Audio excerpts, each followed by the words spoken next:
morning. Welcome back to the Waulkmilton Chronicles. We're on a dog trek today. We are going to be trying something different. I've just had the girls sit just now because we're not yet into the area that is free of sheep, but we will be shortly, which is just up there. Okay girls, let's go.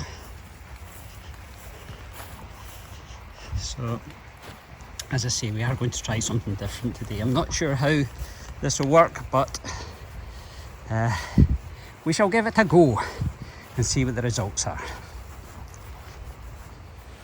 Just coming through the short wooded section here.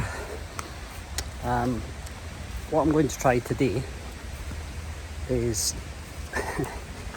we have some additional equipment on the channel which well, shall I say, was designed to be a future purchase, but I've increased my investment levels, so we went and I bought a drone. Complete novice, no idea how to use it properly. I've had one test fly, I've passed my CAA test for the operator ID, which I believe is a legal requirement. I've also got a flyer ID, I've done the same. Sorry, I passed that, or I sat that at the same time. So I have that as well, but it's not a requirement for this type of drone because this drone is sub 250. It's a DJI Mini Pro 3. Which, if you bear with me, we shall get in the air shortly once we get out these trees and see what happens. I may add here that I don't have any tripod or any other camera equipment with me other than my iPhone and the Mini Pro 3, which I grabbed as a spur of the moment decision. The weather looked reasonable and I thought, well, you know, I need to learn how to use this, so please bear with me if this is not up to our usual standards, but we'll certainly do our best. So I did get the drone in the air, and my first error was not hitting the record button. The second error, as you can see, well, you can see the track there, and I'm happily scooting along it. There is thick trees on either side, but noticeably there is no dogs, and I am also absent, so not really sure what happened there. After much more deliberations and checking of settings, I managed to get the drone moving again. And then it come to an abrupt halt because I wasn't in the shot. And you see us now, where I am in the shot with one of the dogs, I still can't get the drone to auto track. So I think it's to do with the obstacle sensing, and it senses trees. I've raised the height, as you can see, and I keep looking up, attempting to get it to track, but it won't. So I tried to do it manually, and I'm now completely obscured along with both dogs, and you can see a nice empty track. At least I'm getting some flight practice, and I've moved it forward, and now I'm moving it to the left. I'm lining up the track perfectly, which is great if I was a surveyor, but we're supposed to be having a nice dog trek. Oh, there I am. Oh, there's one dog. There's two dogs. So, okay, we've got a nice aerial shot of dogs, but the drone is not moving. And try as I might, I cannot get it to active track. So I'm determined to learn how to do this active tracking. And after a few more attempts where I've repositioned the height of the drone, moved it forward, swung the gimbal down, you join us now where I have myself in view on the drone, ready to take it to the next step. Here, on first glance, it looks like I've cracked it. But truth be told, I am manually tracking myself here, so that is far from ideal and just will not be practical. Back to the drawing board. Okay, I got serious here and started to concentrate, and given the drone was quite happily hovering, there were no obstacles around, I decided to completely focus until I cracked this and found out exactly what I needed to do.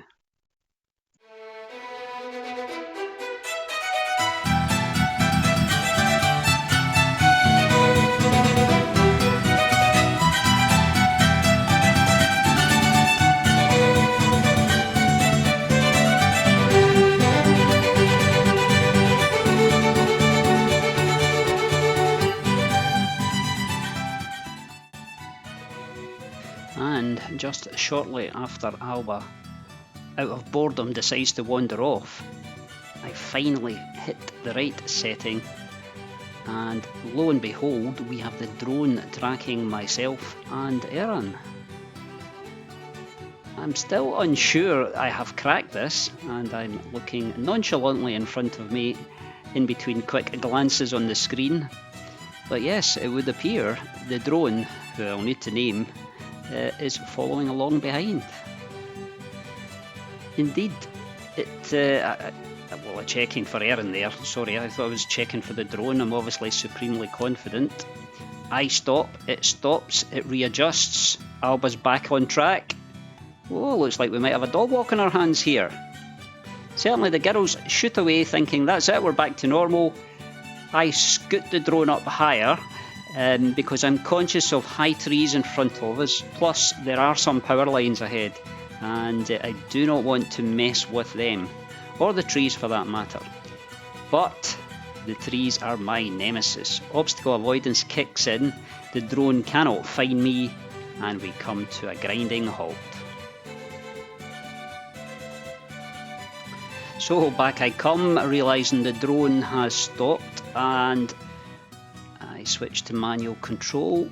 I try orientating it so I've got clear line of sight, and I bring it down, and there are obviously trees in the way, so I'm now being quite intricate with the controls and manoeuvring it so I can bring it down to hand height, where I will attempt to hand land, which I do rather crudely. I was hoping to gracefully shut the rotors down, but I had to revert to what I've seen on YouTube, and that is inverse the aircraft and it kills it. Not having a lot of camera equipment with me, I decide to keep the drone running, so the 4K camera is now a very expensive handheld camera, and it stays recording to the next takeoff point.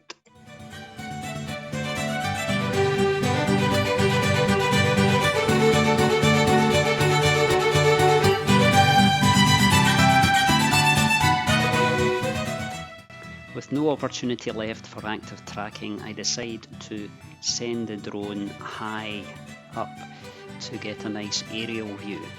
I lower the gimbal, but we are tiny specks and you can just see the dogs at the top of the frame. So I quickly rotate to capture the West Lothian countryside and end with a shot of the farm.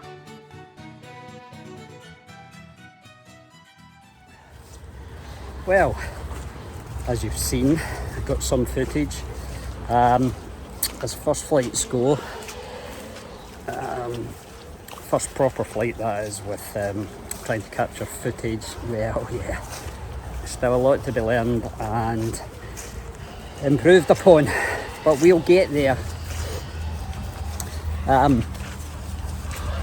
If you like these sorts of videos and you would like to help us continue to learn how to use all this expensive equipment we've invested in, please subscribe, because it will help grow the channel and ultimately should allow us to continue making these sorts of videos.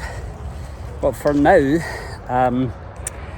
my very sort of sparse technical type walk, although that's difficult to say, I've not got a lot of technology with me when I've got £800 drone. What I meant was I've only got my iPhone camera, which was a bit, I'm not quite used to. I know a lot of people do it, but I've never really started that way, so using it to capture pieces to the camera is still a bit alien. But anyway, I'm rambling on, and I know you didn't tune in to listen to me speak, so I will pass you back to the girls. I will try and do some footage, normal footage, even though I don't have a proper action camera with me, but yeah, I'll try and do that. So from me at the moment, it's bye-bye, and I'll hand you back to the girls. Before we go back to the girls, let me just interrupt. If you like all things drones related, I will recommend a YouTube channel to you. It's based here in Scotland. It's called Windswept Robert, and I'll put a link in the description so you get it exactly. But his channel and his knowledge is second to none. Like me, he's Scottish. Like me, he's a gentleman of a certain age. Unlike me, he's highly knowledgeable in drones. Probably unlike me, I don't think he owns two. In fact, if he does own two big dogs, then they're missing from his videos. But yes, his prime focus is drones, folks, and his knowledge is... He's a bit of an oracle when it comes to all things practical relating to drones. I highly recommend you check out some of his videos. He's been a great help to me. I'm very apprehensive, brand new drone, it's expensive, but Robert encourages you to, I was going to say push the envelope. That sounds like it's really dangerous, but it's not. But he'll do all the practical tests. And he does do all the practical tests that pop into your head, and you think to yourself, should I do this with my drone? What about this? What about that? Robert's your man for all that. So yeah, check him out, folks, and trust me, you will not be disappointed. And if you like what you see, as he says, give him a wee thumbs up and even a wee subscribe. Right, enough. I'll pass you back to the girls. So I have found a setting on the iPhone that just tells me will lead to stabilised footage. That being said, it's HD and not 4K. I'm not sure that makes much difference.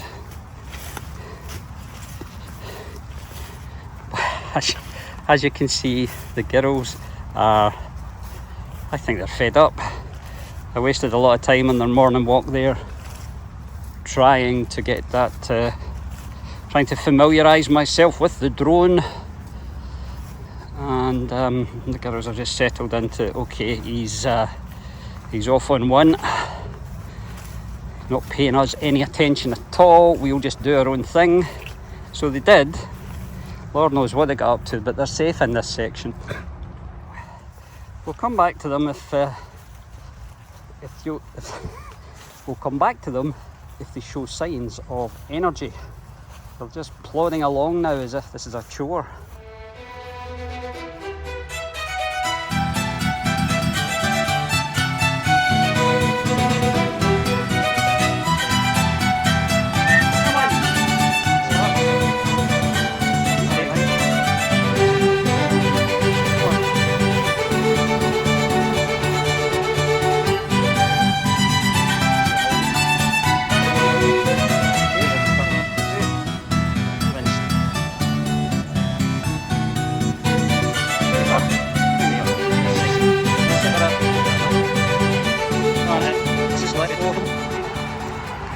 And this is why we have the girls on the leap through the sheep field, because we get this.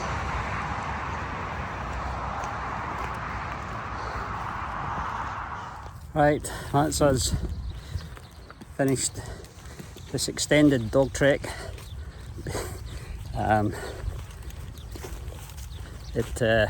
Yeah, probably twice as long actually, with all the faffing about and firing up the drone, putting it away. Yeah, very apprehensive about it, in case I damaged it, but I guess that'll change over time. So as you can see, the we're just about home. Alba's That's Alba there, and she is yeah, looking forward to her snack when she gets home. Erin, I don't know if you can see her there, doing her usual perpetual motion almost, but yeah, I don't know if the camera caught that, but they're not grouse. I don't know what they are. Quail?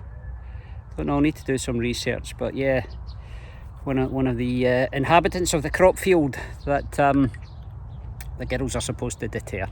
Anyway, that's us for today from the Mac Chronicles. Thank you for joining, and we'll see you on the next one. Bye bye now.